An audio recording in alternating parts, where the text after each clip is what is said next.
I had a moment when I was 16 when I realized I was an idiot. Before 16, I was this typical arrogant kind of high school student who had very little self-perception. And then I went to England for camp, and an older guy whom I played chess with said, "Wow, Sebastian, you're really arrogant." And when I realized someone correctly labeled me negatively, and I was completely unaware that I had this character trait, it put me into a tailspin for half a year.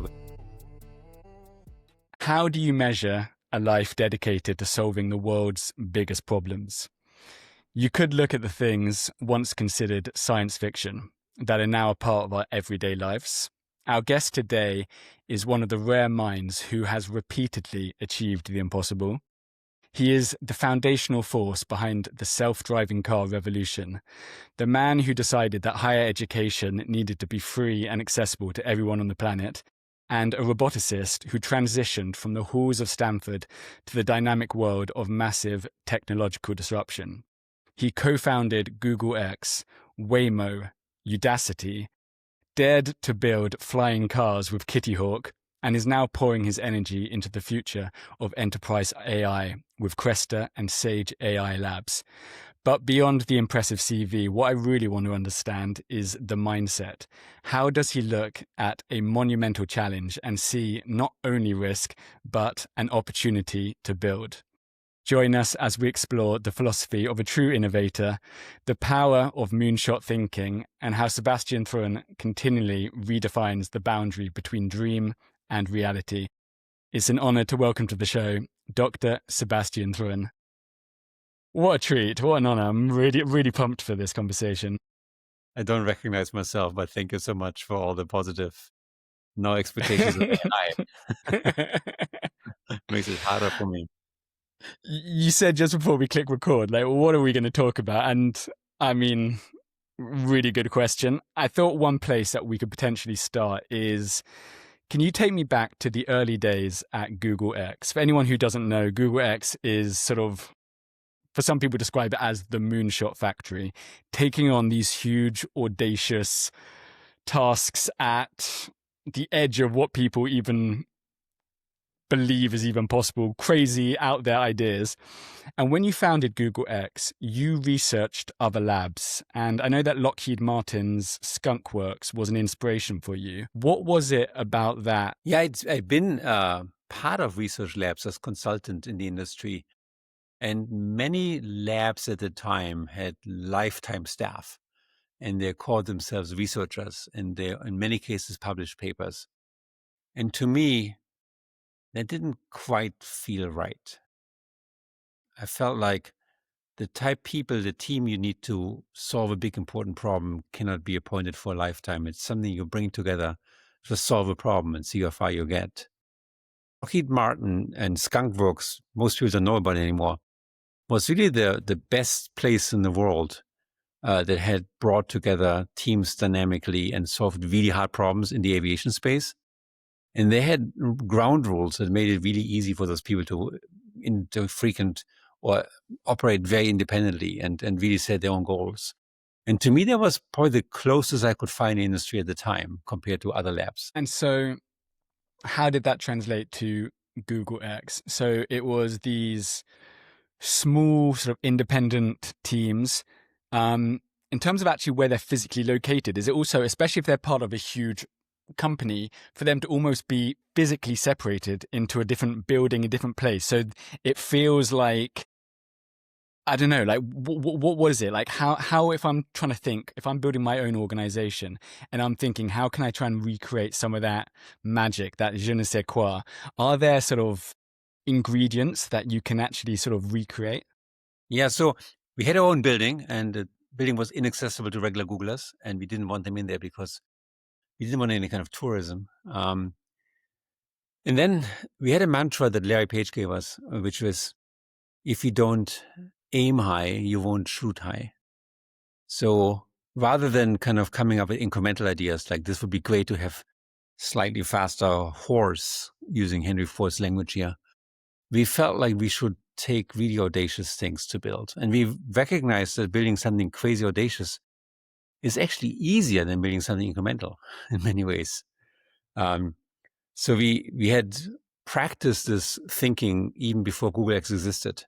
I was acquired into Google to build Street View, and Google Street View was amazing, amazingly hard to photograph the entire world. We dealt with sizes of image databases that were unheard of until this moment.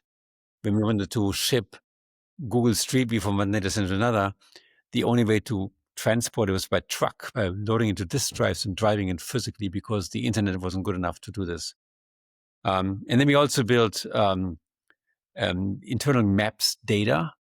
Google was at the time dependent on deals with map data license providers. Those went to rough times, were being sold, and Google decided to build their own maps data.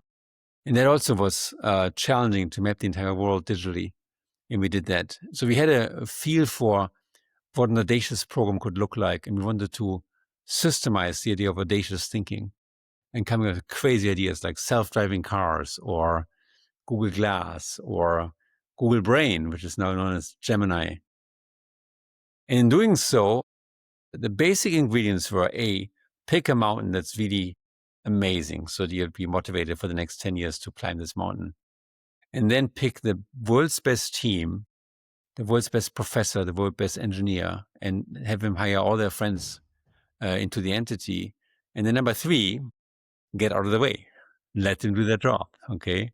And that was really important, because in many corporations, people are micromanaged. You do something innovative, and your boss wants to take credit, and that boss's boss wants to take credit before you realize it gets very convoluted. We made it so Sebastian took no credit. How easy or difficult was that? Did you just realize for the success of the mission, I'm going to create something so much better by getting out of the way and allowing other people to, or was this just, are you someone who naturally is a celebrator of other humans? But look, as a professor, you grow up really empowering your own students more than anything else. And you're the cheerleader to their success. So you really, because in academia at Stanford, where I used to be, the PhD students are uniformly smarter than the professors. And they have to be, otherwise there would be, smartness would just go away. But smartness increases over time. So it means the PhD student end up being smarter than the professors. And once you realize this, your job is really to become the coach, right?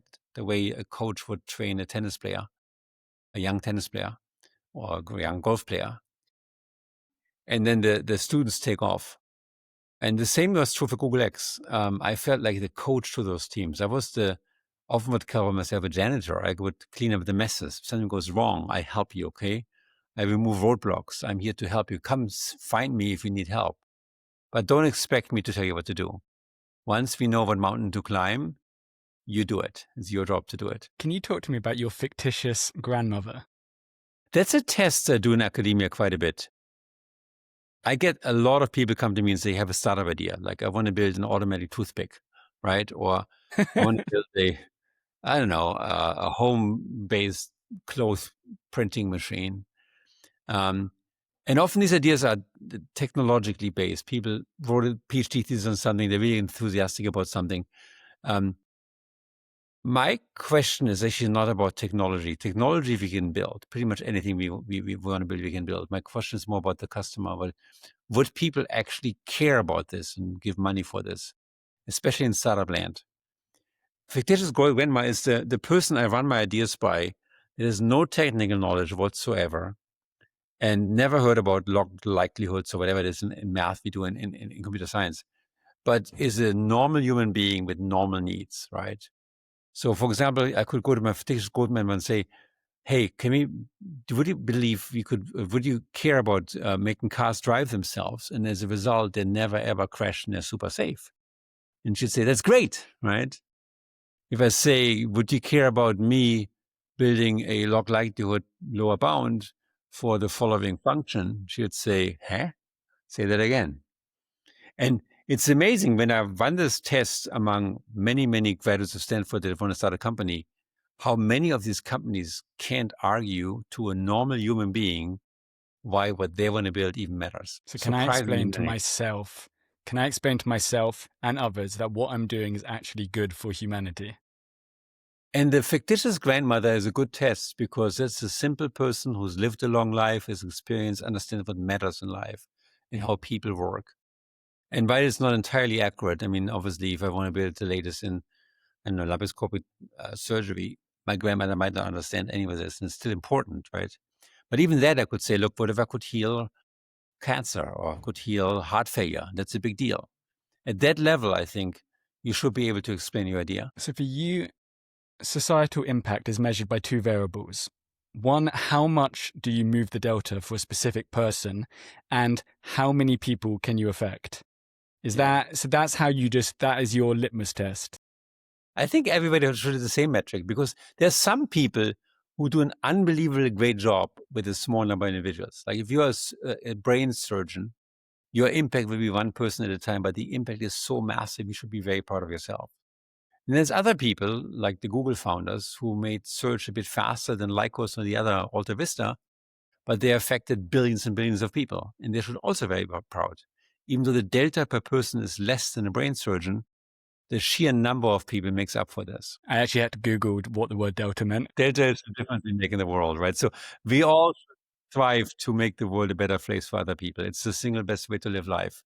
It's the single most gratifying way to live life, and the single way where you get the most happiness, the most recognition, and in the end, also the most money. Make the world better for other people. When you think about this, I mean, you could make the world better for one person. That's fine. Absolutely. If you take care of your elderly parents that are ailing and getting old, that's a wonderful thing to do. But as an entrepreneur, you want to build something of scale. You want to build something that can affect many, many people. When did you realize that? I had a moment when I was 16 when I realized I was an idiot. And it stuck with me because before 16, I was this typical arrogant kind of high school student who had very little self-perception and felt I was funny and I was good looking. I couldn't quite understand why my classmates didn't see me the same way, but I felt like they're probably jealous. And then I went to England for camp, and 1 or 2 days into my guest family, an older guy whom I played chess with said, "Wow, Sebastian, you're really arrogant." And I didn't understand that couldn't come from jealousy because he knew nothing about me. It must have come from the fact that I must have done something that's actually arrogant. And when I realized, wow, someone correctly labeled me negatively, and I was completely unaware that I had this character trait. And now that he said this, I have to, it put me into a tailspin for half a year where I started asking myself, is there other things about me that I'm unaware of that I should know about because it'd be stupid not to know? And then I realized there's a universe of flaws and mistakes I made and mistake assumptions I have of myself and insecurities, which everything always boils down to. And that gave me a bit some self-awareness. And then I took this with me over the next years, really asking deep questions like, where does happiness come from? And I found that everything that I had, every small thing, every big thing, was given to me by other people. And even like when you say money is something, even people accepting money is their choice, right? They might not accept it, right? So it's a fairly reliable thing to get something, but it's also a fairly sad thing to get things with money because then you have to pay people. What if you could do the same thing without money? So I started obsessing over how do I get other people to give me what I want, which is what I want. I want love, right? I want safety, security. I want mostly, I want to be admired. I want to be loved. And the best way to get there is to serve people. And that turned out to be a recipe that worked for my life. So as a professor, for example, right, I mentioned you serve your students, you serve your colleagues. And if you take that attitude, it's magical how people start trusting you, right? And how people start giving you back. And look, you said founder of Google X and founder of self-driving car. It didn't do the work, right? My team did the work. And now I get attributed as the godfather of the self-driving car. Had I not been able to get an amazing team to work insanely hard and making it actually happen to the present day, then there would be no credit to go around, right? I could say, yeah, I pissed everybody off trying to build a self-driving car. It doesn't work because one person can't do it. I wouldn't be on your show. One of the things I found really interesting, I was watching your talk at, I think it was one of the Bay Area's robotics symposium, and you described in addition to creating value, you need to capture value. Often we might be leaning heavily one way or the other. I'm creating all this value, but we overlook the capturing of value. And could you break that down for me? There was a business talk I gave because in robotics in particular at the time, many people in academia had fantastic ideas how a robot could add value, but failed to build successful businesses. I experienced this myself. I'll give an example. I worked a lot on education, and at times I worked on K-12 education, trying to make high schools better, middle schools better. And like every smart aleck I had, oh my God, I have this amazing idea, I built this amazing thing, and it makes kids learn math so much faster. And then I observed with my own ideas and ideas of many of my friends that they just wouldn't succeed in the business world, because the way decisions are made in education are very different from what normal people would think. It's not that people sit there and say, what can we do to make kids learn faster? Parents often look at K-12 education as daycare, and they have amazingly little agency in helping the kid really find the best learning path. And I say this as a parent myself. It's sad, but it's true. Teachers are mistreated by society, under-respected, underpaid, and are often anti-technology for good reasons. They understand how important the human element is. If you want to sell technology for them that makes them learn math faster, they often even feel threatened, and correctly so. So who's going to make the decision to spend money on this? Who's going to give you money? Politicians? No. Teachers? No. Unions? No. Parents? No. Apart from the grandmother test, when you build a company, you also have to ask yourself the question, who's going to give you money and for what? And how does the person make decision? It's not just like, hey, here's a great idea and this idiot customer doesn't get it. Why doesn't the customer not give you money for it? And that's a very common outcome, especially in robotics, that people build a robot. Like Japan has a 30-year history of building robots for elderly healthcare. And none of them worked because they didn't understand as a nation how healthcare really works and how money is being given to people and how value is being added. So as a company, when you found a company, very similar speaking, add value and capture value. If you forget to capture value and make money, then you will eventually run out of cash and shut down. So just being good, doing good to the world is insufficient. You have to build something that is sustainable, that you capture the value you create, and then you use it to further fund the work you're doing. So it's this cycle. And think about it, it's true for everybody. I mean, at the end of the day, you need food, right? You need shelter. You need a certain amount of input to even survive. So how do you get that with the value you create, right? So how do you find yourself in a situation where you not just create value, but also able to get enough back to make this sustainable and scalable? And that's in Silicon Valley surprisingly hard, because what we try to do are new things that weren't there before. There might not be a business model yet. There's no payment yet.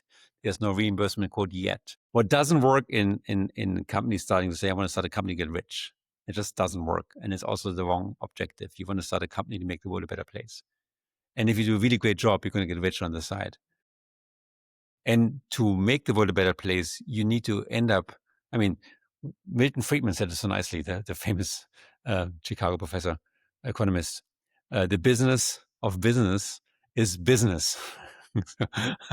We dissect this a little bit, right? So in the end of the day, the basic of business, you create a product or service where the creation and distribution of that is cheaper than what a person is willing to pay you.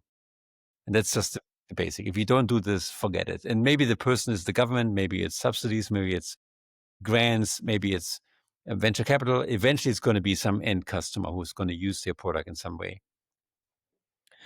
So then to those students, I want to tell them, look, don't just be smart about the solution you provide, but also smart about how you capture the value. How the quote, the creating value is an inherently cooperative process.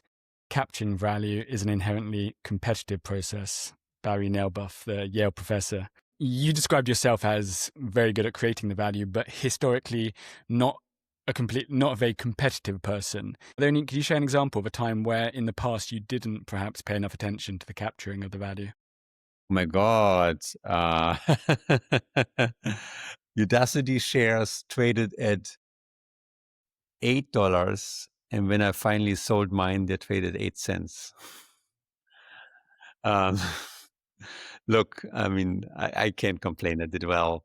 But I've never been focused on this, to be honest, as much as many other people. Because I always felt like Larry Page gave me this insight a long time ago. He said, "Look, if you want to make a productive person unproductive, just give them tons of money." I thought about this, and it's true. Like owning money is a lot of a time sink, and spending money is a time sink, and it takes away from you making the world a better place for most part, unless you give it away. I mean, you don't have money to live, right? And I have enough money to live. That's not the issue. But apart from this, if I can get what I want, love and attention, all these things, and safety, without paying money, that's even better than having to pay money for it. So I'm not that big a money fan, to be honest. Can you tell me about clarity and how important clarity has been for both you personally, but you as sort of the person who's bringing a team of people together to do extraordinary things? So, for example, in the DARPA Grand Challenge, you had to build a robot that on October the 8th, 2005, could drive 140 miles without human intervention. There's no negotiables, there's no ambiguity. If you come a day late, tough luck. So that sort of simplicity, that clarity of this is exactly what needs to be done has been a galvanizing force. And I think you were prepared, your team already like 1 month early. And, so how is that idea of clarity translated into many of your projects you've done? It's a big compliment. You're extremely well prepared. My God.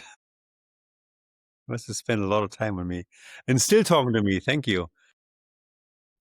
The Grand Challenge was a race in 2005 where the US government gave, in the end, $2 million to the team that could build a robot that could drive 140 miles by itself in the desert. And it came on October 8th, 2005, so 20 years ago. And it was an unmovable, clear task with a clear delivery date. And it was a revelation for me because before that, there was always been uncertainty. What problem are you trying to solve? What's the timeline?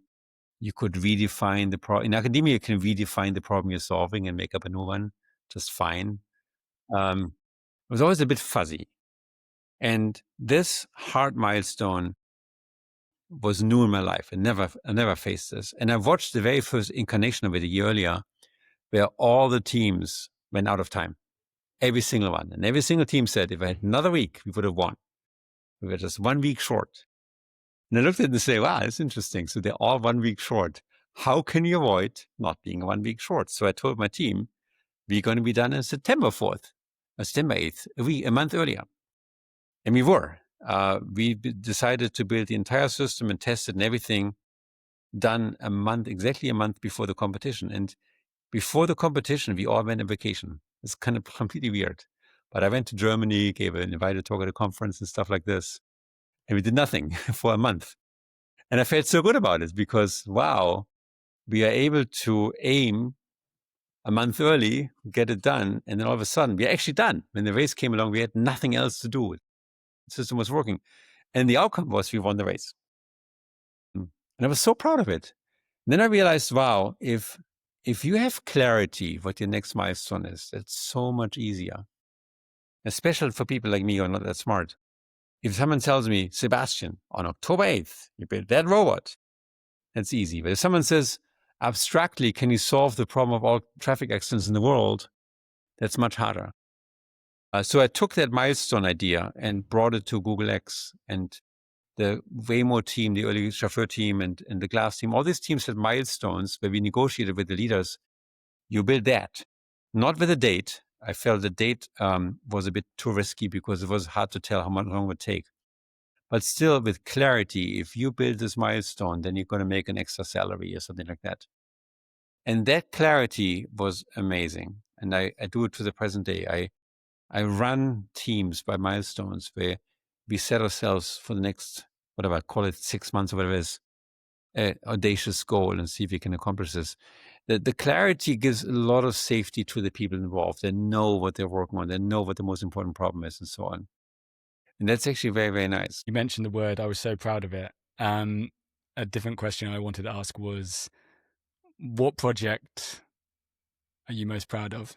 Is there one? My kids, my large margin. I know I have 4, just got another one. It's amazing. My wonderful, wonderful lady, the mother of my children, is amazing. That's by far the most important one. It's super fun. Technically, obviously, Waymo is having a great day today, given that we're now 100 times safer than human drivers. It's probably the best AI ever deployed. Very proud of Google Brain, even though it lingered for a while. It's now one of the 2 core components of Gemini, and Gemini, as far as I can tell, is now the best in the world. And then what else? I'm very proud of Udacity. In Udacity, our ambition was to really democratize the access to high quality higher education. At the time, I was a Stanford professor and I would teach a class to like 200 people. But in Udacity, I could teach classes to 200,000 people. Udacity had a major, major impact in the Middle East. In Egypt, one of our biggest partners, Egypt is very forward-looking right now and really wants to transform itself from a more religious, government-centric entity into a tech country. We've now moved the GDP of the country to education in a measurable way. It's still past the decimal point, but it's visible. And the way we did this, we launched, funded by Egypt, educational curricula to not just teach people tech skills, but also get them onto freelancing platforms and become freelancers. And by virtue of being freelancers, these wonderful young Egyptians can now acquire customers in the entire world and bring in hard currency like dollars and euros and so on into Egypt, which is a very short commodity there. And we found out that for every dollar spent on education in Egypt, within a year, that person will bring $7.5 back into the country as revenue. So we're very, very proud of that. Self-driving cars to flying cars to online education to contact center AI to video AI. What's the common thread? Is there a through line, or is it curiosity and just taking one challenge problem at a time? I feel like a kid in a candy store here in Silicon Valley. I feel like there's a gazillion problems that are unsolved. A gazillion problems, literally a gazillion problems. I deeply believe that only 1% of interesting things have been invented yet. And 99% of stuff has not been invented yet. And if you debate this, picture the history of the world. I just recently learned the dinosaurs had over 150 million years of reign. Humans are about a third of a million of years, like 300,000. But in these 300,000 years, basically nothing really happened. Like maybe 100,000 years in, we domesticized cattle or something like this. So we had a better way to eventually, move from candles to oil lamps or something like that. About 150 years ago, something changed and things accelerated like crazy. We invented airplanes and cars and general anesthesia and, nitrogen fertilization. Like stuff went so fast that all of a sudden society is on this exponential curve and we are in a world of exploding innovation right now. If I'm correct and this exponential will continue to grow, then 1% might already been overestimated. It might be 0.1%. And I see this every day. Every day there's something weird that I want to solve, that I don't like, when I'm unhappy about. Like I run into a person who says, "Hey, Sebastian," I forget this person's name. Why the fuck can't we solve that? I have a universal elephant memory that I remember every person's name. It should be easy, right? This doesn't require rocket science or speak all languages. It should be easy, given today's technology. So or cure cancer. Like curing cancer should be easy. Turns out it is easy for most cancers if we spot them early enough. That seems not to be rocket science to spot cancer early. So there's a lot of stuff that we could invent and build. So for me, I pick one and I gorge and want to fix it. And I'm really good in 0 to 1. I'm not that good in 1 to 100. So I love to invent the solution and then pass it on to a more competent team than myself. Nobody phrases it this way, but I think that artificial intelligence is almost a humanities discipline. It's really an attempt to understand human intelligence and human cognition. What did you mean by that? It's so super interesting how misunderstood this thing is. I mean, first of all, it's peel off what it really is. It's really a big lookup table. The way you train foundational models is you throw all the documents you have, or all the pictures you have, whatever, all the content you have into a big box. say 100 billion documents. And then you ask it, given the beginning of the document, what is a plausible next word? And now that you have a plausible next word, you can recurse and do the same thing again and get yet the next word. And in doing so, you can do what ChatGPT does so well, where you see the screen filling word after word. It recursively applies, given the context so far, what's the plausible next word. So as a result, AI is just a mirror of society. It's a mirror of the documents we've written. Nothing more than that. It's important to see it this way because it takes away a lot of the fear that people have. It's not going to enslave you. Predicting the next word is not going to enslave you. It's not going to take heat with you. It's not going to have any morals or intentions or bad intentions. It's just a lookup table. And of course, we refine it with reinforcement and all that stuff, but it's effectively a lookup table. When you look at that, it's the biggest experiment in language ever done and in culture ever done, where we're really able now to extract from these documents things that are surprising. Like all of us spend lots of time on ChatGPT and Grok on these wonderful online and Gemini. It really becomes an exercise in looking in the mirror, and what we see is not technology. What we see is us, the way we communicate, the way we paint, the way we are creative, the way we argue. If you don't believe it, punch into ChatGPT, write a complaint letter in the language of a world-class lawyer complaining about my neighbor's tree dropping its apple into my front yard. And then you do the same as a rock song, and you do the same as a haiku. And yes, you get an amazing cultural mirror of us. This to me is humanities pure. It's really studying us, studying people with statistical methods and learning more about us. And it's incredibly educational. One thing that I learned, for example, is that these incredibly specialized jobs like lawyers and doctors and pilots like myself who spend endless amount of time perfecting these skills are insanely well captured using these lookup tables, which is painful. Like for me as a software engineer, what I used to be paid to do really well, engineer software, is now done by a piece of software called Claude by Anthropic much better than I can do it because it's highly repetitive. So anything repetitive now is done better by the machines, which is surprising given that we organize society the opposite way. We pay incredibly well for highly skilled repetitive labor. So it's not just studying humanities, it's changing the fabric of how humanities even interacts. It takes away need for repetitive things and unleashes a complete new era of creativity that we've never seen before. It's absolutely fascinating. You are a self-described AI optimist. What are you most optimistic about? Well, I'm a pragmatist. This stuff will just make us so much better and so much empower people. So if you look at history of humanity, technology has effectively always been good for us. I mean, it's been abused at times, and we should worry about this. But by and large, we've become longer living, happier, fatter.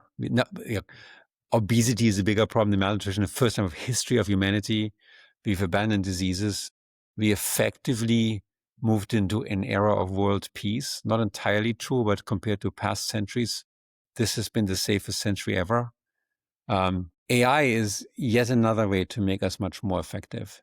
When you look at society today, 75% of us spend every waking moment in offices, at least in the United States, in the developed world.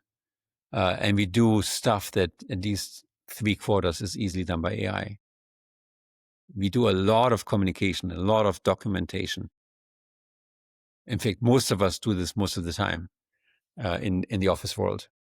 With AI, this can all be automated, and we can have much more time to ourselves, for our family.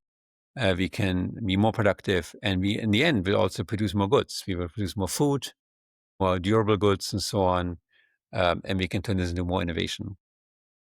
To me, freeing up that time, like the best comp to me is 150-ish years ago, we all worked in the field as farmers, at least in the Western Hemisphere, 200 years ago. And sadly, most of us couldn't read or write, and we were effectively enslaved, and we died at age 35, and We bore 35 children or 15 children, all that stuff that we wouldn't really like today.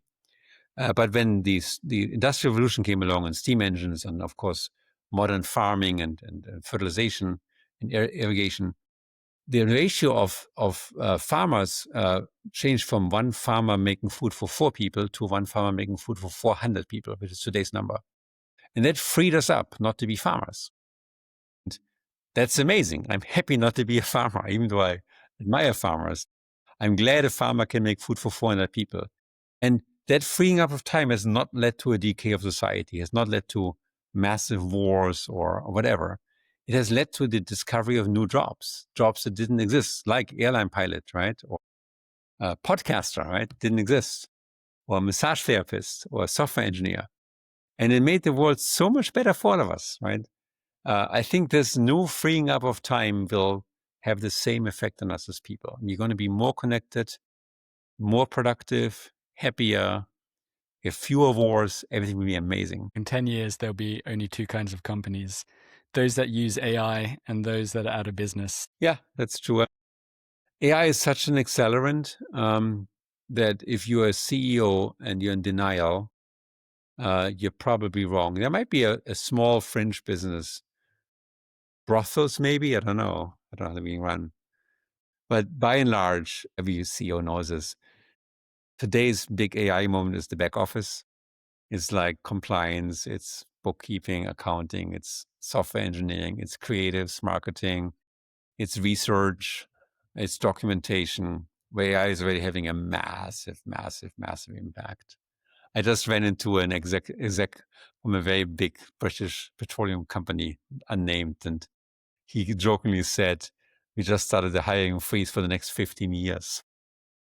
That's the impact of AI that he sees today. You were pretty heavy into hardware, and now you've lost your love of hardware and it's all about software. Is that correct? Or at least you see it as a more scalable, less headache worthy endeavor? It's harder to make progress on hardware commercially for basically 3 reasons. Number 1, you have to pay for hardware, so whatever you sell has lower margins. Number 2, most hardware competes with blue-collar jobs. Like if you build a conveyor belt robot or like a trash sorting robot, which many people do commercially, you're competing with apple picking robot. You're competing with people that do this maybe for $10, $15 an hour in this country, and maybe $1 per hour in other countries, or $1 per day in certain countries. But most of all, and that's the biggest factor, the tolerance for error in hardware is much lower than software. Like, for example, if you, in a large language model, make an error, we call it hallucination, and we shrug and we move on, right? But if a Waymo's self-driving car were to make that same error, it would run a red light and kill somebody. That's just not acceptable. So the demands on AI in hardware are much, much, much higher than in software. And most people haven't completely internalized it yet. But the development schedule for successful AI in hardware will be a decade longer than software. I want to just touch on 2 things before we wrap up. One, the death rates, I believe, at least last time I heard it, was 1.2 million traffic accidents. Is that correct? Per year? Yes, it's roughly 1.2 million people who die in traffic accidents per year. There's many more accidents. That's death count. So the societal benefit of creating vehicles which are safer, I mean, back to the grandma test, is huge. And also just what you said there about hardware often competes for jobs. And that reminded me of your robot tour guide. Often tour guides in museums might be retired elderly men and women, and they have a great amount of purpose and pride taking people around, for example, the Smithsonian. Just to finish, you tell us about this, because I know at the time the technology wasn't quite there, and then you would have robots falling downstairs and take us back there just to finish up. 1990s, when you weren't even born yet. I built museum tour guide robots. And it's very funny because creating value and capturing value, there's no way to capture that value. We put a robot in the Smithsonian Museum and gave tours to people, and kids loved it. It was there for a while. And there were docents that gave tours as well. And I remember one evening, one of these docents, and maybe a 65-year-old lady, saw the robot sitting in the corner being recharged. And she walked up to the robot, and I saw her from behind. She didn't see me. And she looked at the robot skeptically and says, "You're not going to take my job." I felt regret that I even got her to that point. But then I asked the people in the museum and say, like, tell me more about these docents. And they were all retired people who worked for free because they loved the idea of being a docent in a museum rather than watching Netflix all day. And that's correct. And yeah, there's no way you can build a museum tour guide robot and have a sustainable business. It just doesn't work. It's a bad idea. Now, lucky to me, I was an aspiring academic. I could publish about this. We learned a lot about robotics and probabilities and stuff. And it wasn't a company, but had it been a company, it would have gone up in flames. But speaking about the 1.2 million, Waymo is now officially 100 times safer than people. And what does it mean? It's going to be cheaper and safer than people. That means that at some point, cities will mandate Waymo over human-operated cars. It's just a matter of time. See it come. And it's going to be amazing. They're going to be greener, safer, and more economical, cheaper than today's transportation. It's going to change the world. Sebastian, I could talk for hours. Who knows? Maybe we'll have to do a part 2 sometime in the future. It's been such fun. Thank you thanks for interviewing me. Thank you for this conversation. Thanks for giving me all the love and recognition that is so crave. I really appreciate that. And hi to all the listeners. Okay. You're amazing. If you're 20 years old or 15 years old, celebrate it. It's the age I want to be because the world is going to be so unbelievably unpredictable and fun. So let's get on top of AI and change the world. Okay.